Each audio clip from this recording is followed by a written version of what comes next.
속보입니다. 일본 청년이 한국인 마을에 불을 질렀습니다. 화염 방사기를 들고 조선인 마을에 불을 질렀다는 이 한 사건. 사건이 벌어진 건 일본 교토. 하지만 그 불길은 일본 전역을 지나 한국까지 번지고 있습니다. 가해자는 22살의 일본인 남성. 혐한 성향 커뮤니티에서 활동하던 그는 체포된 후 이렇게 말했습니다. 그냥 한국이 싫었다. 사람들은 믿기지 않는다는 반응을 보였고 언론은 극단적인 개인의 범행이라며 진화에 나섰습니다. 하지만 지금 일본 사회는 스스로에게 묻고 있습니다. 이건 정말 한 사람의 문제가 맞는가? 우리 안에 이런 분노와 혐오가 자라오도록 둔 건 누구인가? 그리고 한국 역시 묻기 시작했습니다. 이제 일본은 더 이상 과거를 기억하지 않기로 한 걸까? 불타버린 건 조선인 마을의 집 몇 채만이 아니었습니다. 그 속에 담긴 역사, 사람, 이름, 그리고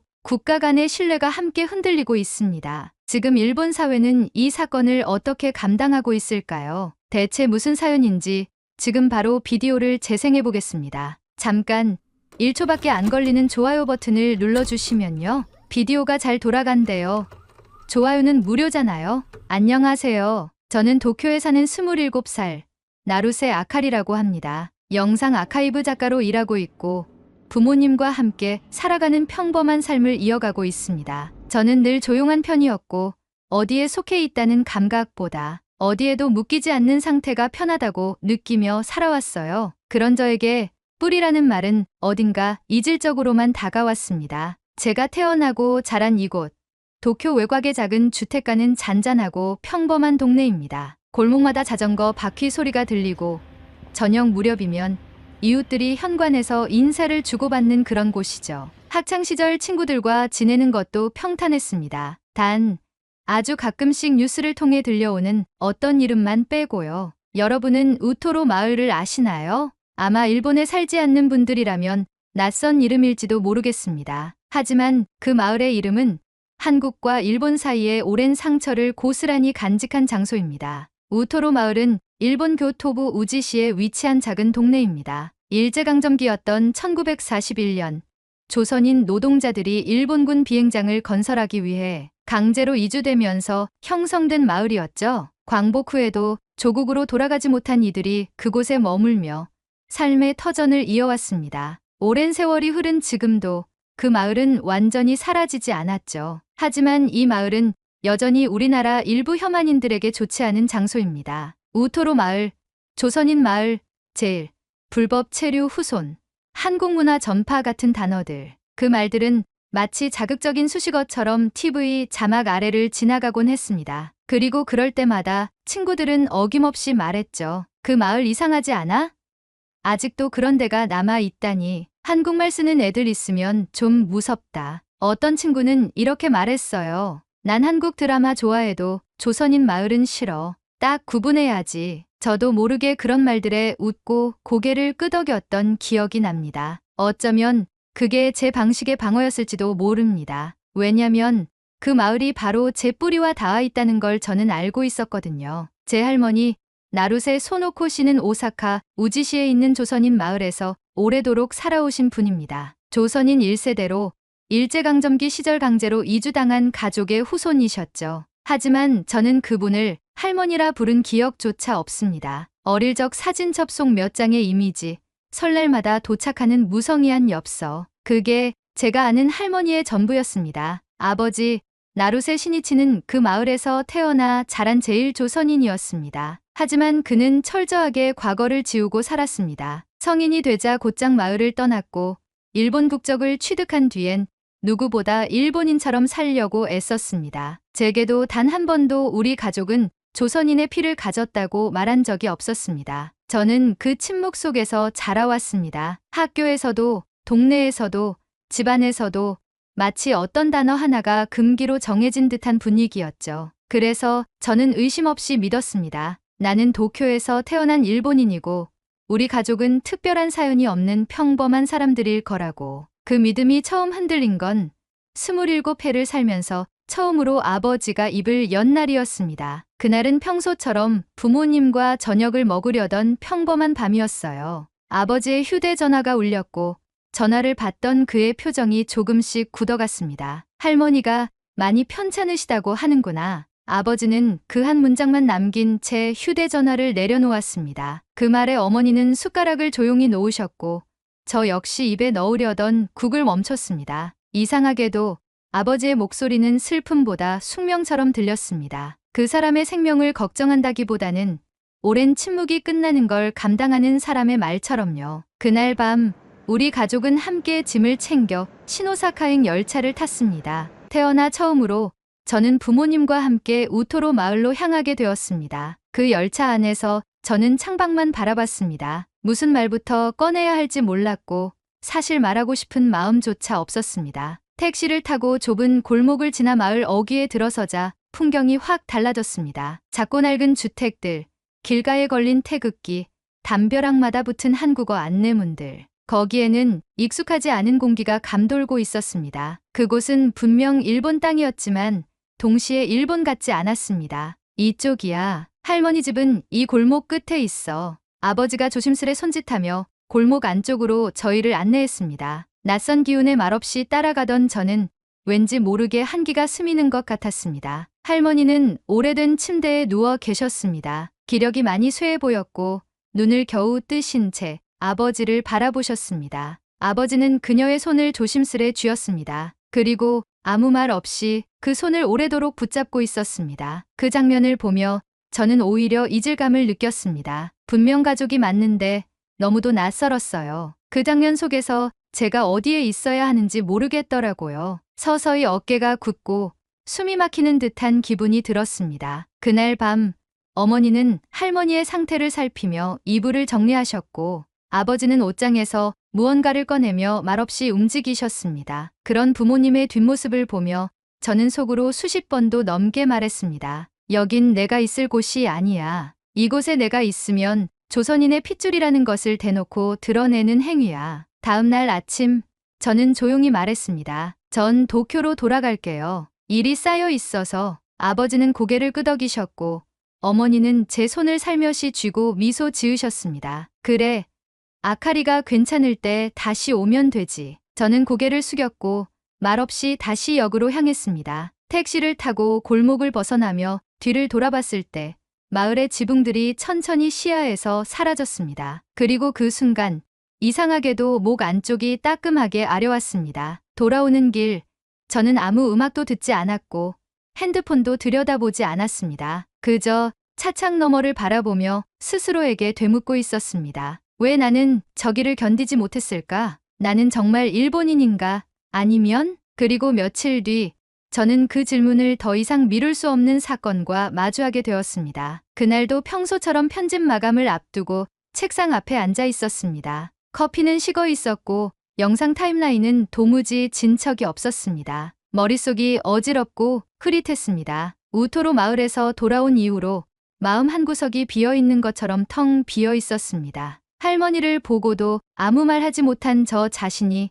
돌아서는 내내 머릿속에 맴돌았습니다. 그분이 제게 손을 내밀었던 것도 아니고 말을 건네신 것도 아니지만 그 자리에 있었던 저는 이상하게도 눈을 피하기만 했습니다. 도쿄는 언제나와 다를 것 없는 일상이었고 사람들은 여전히 바쁘게 움직였습니다. 하지만 제 시계는 마치 거꾸로 가고 있는 것 같았습니다. 하루하루가 낯설고 그저 시간이 멈춰 있기를 바라는 마음뿐이었어요. 그리고 그 멈추길 바랐던 시간이 정말로 정지된 것처럼 느껴진 건 그날 오후 4시 10분쯤이었습니다. 속보입니다. 오늘 오후 교토부 우지시에 위치한 조선인 마을 우토로에서 대형 화재가 발생했습니다. 순간 귀가 멍해졌습니다. 모니터 너머로 들리는 뉴스 앵커의 목소리는 마치 수면 아래서 울리는 소리처럼 일그러졌습니다. 눈앞의 화면에선 까맣게 타오르는 지붕들, 연기 속에서 울부짖는 사람들, 그리고 경찰이 끌어내는 젊은 청년의 모습이 비쳤습니다. 현장에서 체포된 남성은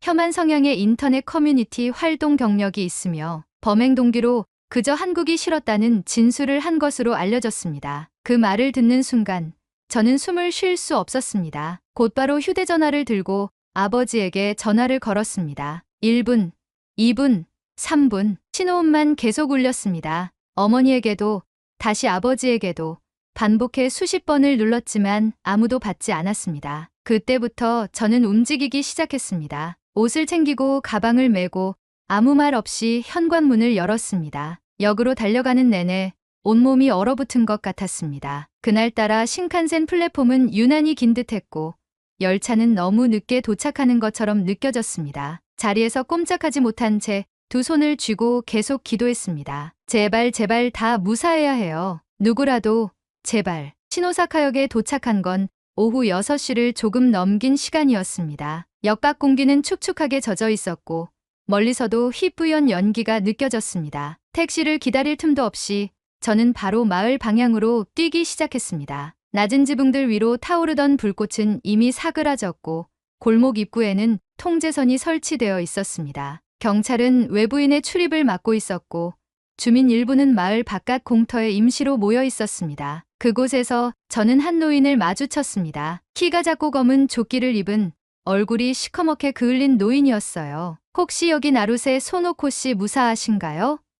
제 부모님도 그 안에 계셨는데 연락이 안 돼요. 제 목소리는 떨리고 있었습니다. 그 노인은 저를 한참 바라보더니 말없이 고개를 끄덕이며 제 팔을 붙잡았습니다. 괜찮아, 아가씨. 가족분들 다 무사해요. 이쪽으로 와요. 대피소까지 태워줄게. 그 말 한마디에 다리가 풀렸습니다. 차를 타고 좁은 골목길을 돌아 대피소에 도착했을 때 저는 잠시 문 앞에서 멈춰 서야 했습니다. 마음이 벅차올라 숨이 막히는 것 같았거든요. 그리고 그 안에 계셨습니다. 담요를 덮고 바닥에 앉은 어머니, 그 옆에 지친 얼굴로 앉아있는 아버지, 그리고 휠체어에 반쯤 기대어 힘겹게 숨을 쉬고 있는 할머니. 아카리 왔구나. 어머니가 제 이름을 부르며 일어나셨습니다. 저는 말없이 어머니의 품에 안겼고 한참을 울었습니다. 할머니는 이미 몸을 가누기 힘든 상태셨습니다. 불길은 피했지만 그 혼란 속에서 너무 많은 에너지를 소진하셨던 거죠. 숨을 쉴 때마다 어깨가 미세하게 들썩였고 눈은 흐릿하게 떠 있었습니다. 그 밤 저는 처음으로 할머니 곁에 오래 앉아 있었습니다. 말은 없었지만 할머니의 손을 잡고 있는 것만으로도 처음으로 피부치라는 말이 무엇인지 느낄 수 있었어요. 새벽 2시를 넘긴 시각, 할머니는 조용히 눈을 감으셨습니다. 어머니는 입을 틀어막고 울음을 삼키셨고 아버지는 고개를 푹 숙인 채 한참을 움직이지 않았습니다. 저는 그 장면을 보며 마음속 어딘가가 무너지는 경험을 했습니다. 누군가를 이해하려 노력하지도 않고 외면만 해왔던 저의 무심함이 그날 새벽 조용히 심장을 쥐어뜯듯 밀려들었습니다. 그 다음 날 장례 절차를 논의하는 자리가 열렸습니다. 가족이 처음 겪는 조선식 장례였기에 마을 어르신들의 도움 없이는 아무것도 진행할 수 없었습니다. 백지장처럼 펼쳐진 절차 속에서 아버지는 고개를 숙이고 말했습니다. 죄송합니다. 어머님이 어떤 분이셨는지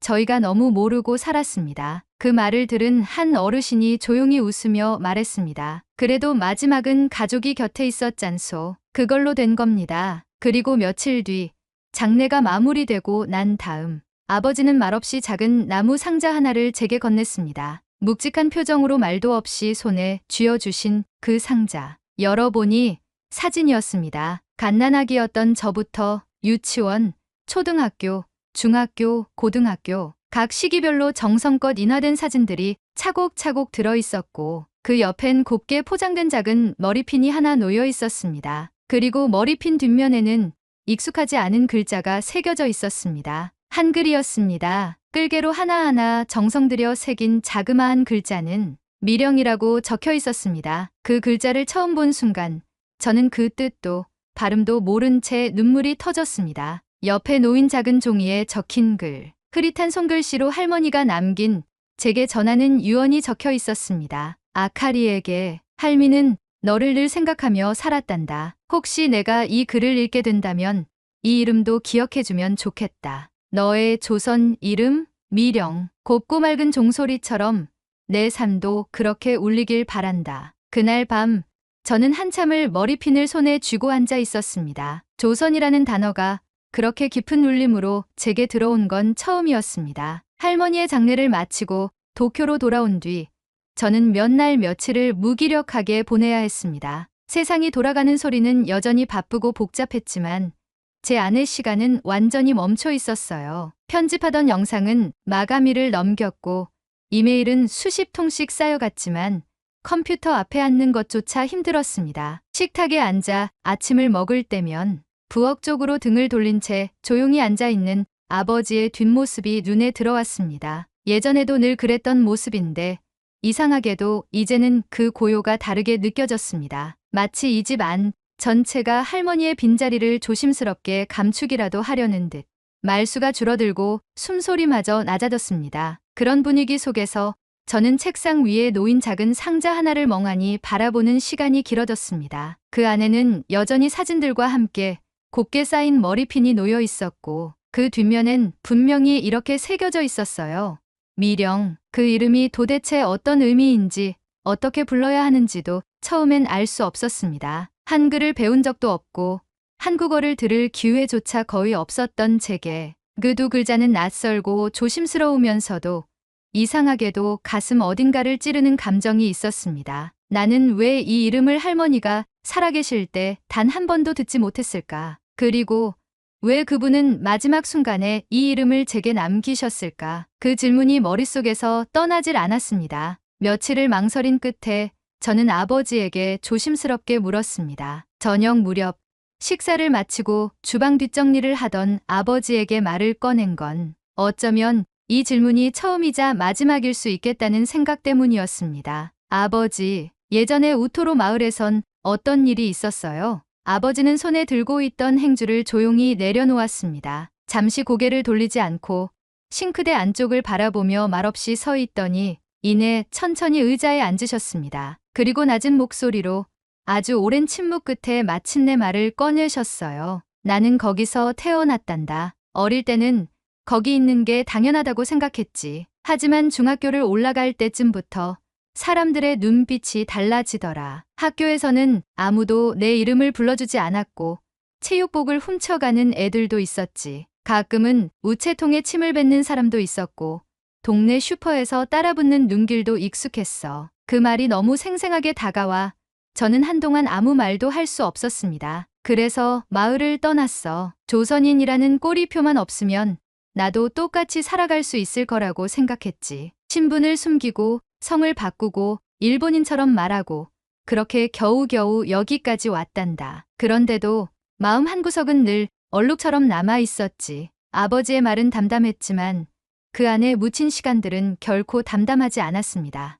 말끝마다 묻어나는 오래된 슬픔과 체념은 단어 하나하나에 묵직하게 실려 있었습니다. 그럼 할머니는요? 어머니는 조선어를 오래 쓰셨지. 집에서는 늘 그 말로 나를 불렀어. 하지만 내가 그걸 싫어했어. 사람들 앞에서 그 말을 쓰는 걸 듣는 게 너무 창피했거든. 그래서 나중엔 거의 찾아가지도 않았지. 그랬는데도 어머니는 너한텐 그러지 말라고 늘 편지에 이름을 적으셨더라. 그 순간 저는 눈물이 핑 돌았습니다. 그럼 머리핀에 적힌 이 글자는 뭐예요? 아버지는 살짝 웃으셨습니다. 처음 보는 미소였습니다. 쓸쓸하면서도 어딘가 따뜻하고 조심스러운 웃음이었어요. 내가 태어났을 때 어머니가 몰래 만들어두신 이름이야. 미령 고울미에 종소리 영. 내 울음소리가 그렇게 맑고 예뻤다고 하시더라. 그래서 언젠간 내가 그 이름을 알아줄 날이 올 거라고 매년 사진을 인화해 모으셨지. 그 말을 듣는 순간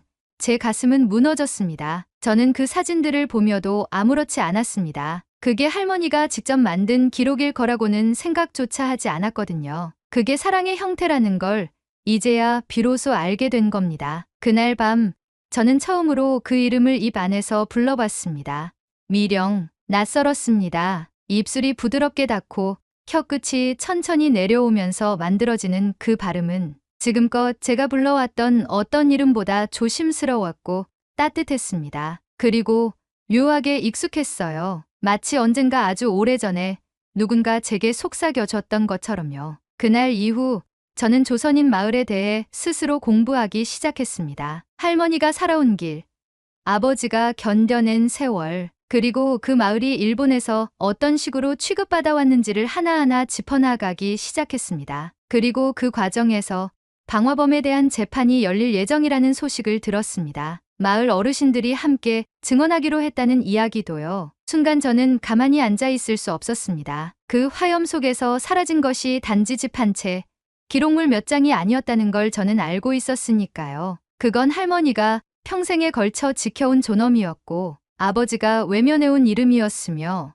제가 이제야 깨닫게 된 저 자신의 역사였습니다. 그날 이후 저는 조선인 마을에 대해 더 깊이 알아보고 싶다는 마음이 들었습니다. 단순히 인터넷 검색으로는 부족하다는 생각이 들었고 대학 시절 지도교수였던 다나카 준코 선생님께 조심스레 연락을 드렸습니다. 다큐멘터리 영상사를 전공하던 시절 선생님은 사회운동 기록물을 자주 다루셨던 분이었습니다. 우토로 마을에 대한 기록이 따로 남아있을까요? 제가 그렇게 묻자 선생님은 조용히 웃으며 말하셨습니다. 그 질문을 내 입에서 들을 줄은 몰랐네. 아카리. 그 말에 저는 순간 당황했고 선생님은 곧바로 한 권의 낡은 스크랩북을 내밀어 주셨습니다. 그 안에는 오래된 신문 기사들이 빼곡히 붙어 있었고 눈에 익숙한 이름이 제목 옆에 반복되어 있었습니다. 나루세 게니치. 처음엔 의심하지 않았습니다. 설마 동명이인일 거야 라고 생각했죠. 하지만 스크랩북 뒷장에는 또렷하게 인쇄된 흑백 사진 한 장이 있었습니다. 그 사진 속에서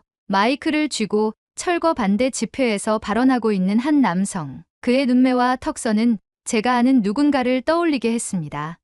아버지였습니다. 아니, 정확히 말하면 아버지의 아버지. 그러니까 저의 할아버지였습니다. 이분이 제 할아버지라고요? 그래, 당시 지역 언론사 기자였고 우토로 마을 강제 철거 계획이 발표됐을 때 마을을 지키자며 단독 보도를 이어간 몇 안 되는 일본인이었지. 결국 그 일 때문에 사표를 내고 몇 년간 언론계를 떠났다는 이야기도 있더군. 제 손끝이 떨렸습니다. 조선인 마을과의 관계를 그렇게 부끄러워했던 아버지. 그 기억에서 스스로를 지우려 했던 우리 가족의 과거 깊숙한 곳에 그와는 정반대로 목소리를 내며 싸웠던 사람이 있었다는 사실이 이해되지 않았고 동시에 믿기지도 않았습니다. 그날 밤 저는 아버지에게 그 사실을 조심스럽게 전했습니다. 아버지는 말없이 잠시 눈을 감고 한참 뒤에야 천천히 고개를 끄덕이셨어요.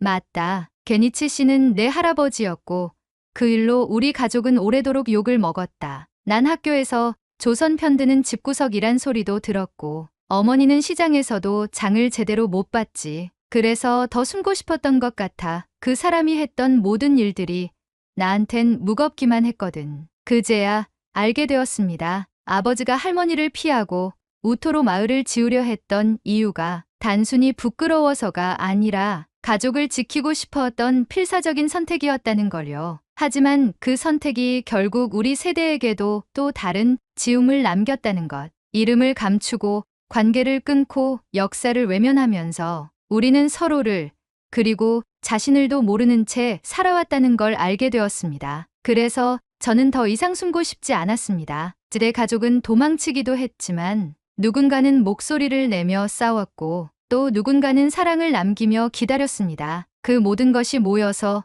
지금의 제가 된 거라면 저는 이제 그 무게를 회피하지 않고 껴안고 살아가야 한다고 느꼈습니다. 재판이 열리는 날 저는 오사카 지방재판소 앞에서 마을 어르신들과 함께 서 있었습니다. 흰색 종이가 덮인 봉투 안에는 제가 며칠을 붙잡고 다듬은 진술서가 들어 있었습니다. 떨리는 손으로 그걸 쥐고 있는 제 모습을 바라보며 아버지는 조용히 말했습니다. 괜찮겠니? 저는 고개를 끄덕였습니다. 이제는 괜찮다고, 정말 괜찮다고 제 안에서 자신 있게 대답할 수 있었어요. 재판정은 조용했고 혐의를 부인하지 않는 피고인의 얼굴은 굳어 있었습니다. 그의 옆에는 변호인이 앉아 있었고 방청석엔 몇몇 기자들과 시민들이 자리를 메우고 있었습니다. 그리고 그 중간에 조선인 마을 어르신들, 그리고 부모님이 있었습니다. 저는 증인석에 올랐습니다. 손에 들고 있던 진술서를 천천히 펼쳤고 읽기 시작했습니다. 저는 나루세 아카리입니다. 일본 국적을 가진 평범한 시민입니다. 하지만 동시에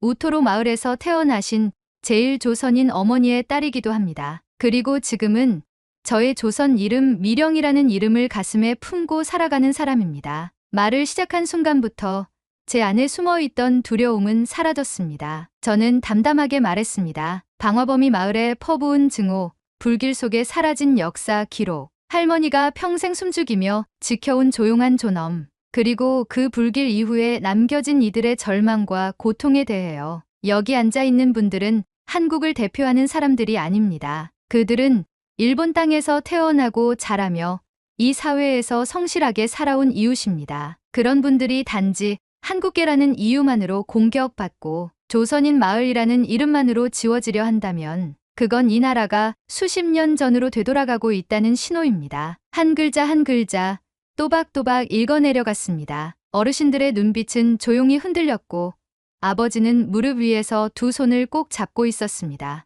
이름은 단지 소리의 조합이 아닙니다. 그건 누군가의 삶과 역사, 기억이 담긴 상징입니다. 저는 이제 두 개의 이름을 가지고 살아갑니다. 하나는 이 땅에서 받은 이름, 그리고 하나는 피와 마음이 전해준 이름입니다. 그 말로 진술을 마쳤고 저는 자리에서 내려왔습니다. 그리고 그 순간 마음속 어딘가가 단단해졌다는 걸 느꼈습니다. 제가 할 수 있는 방식으로 할머니와 아버지, 그리고 미령이라는 이름을 지켜낸 것 같았어요. 그 후로도 인터뷰 요청이 몇 차례 들어왔습니다. 방송국과 신문사, 그리고 사회 다큐멘터리 팀에서 연락이 왔고 처음엔 망설이다가 결국 인터뷰에 응하기로 했습니다. 기록을 남기고 싶다는 생각이 들었습니다. 제 이야기가 누군가에게는 조선인 마을을 다르게 바라보는 계기가 될 수도 있다고 믿고 싶었거든요. 저는 일본인입니다. 하지만 동시에 저의 조선 이름은 미령입니다. 두 이름을 모두 안고 살아가는 것이 저의 선택이고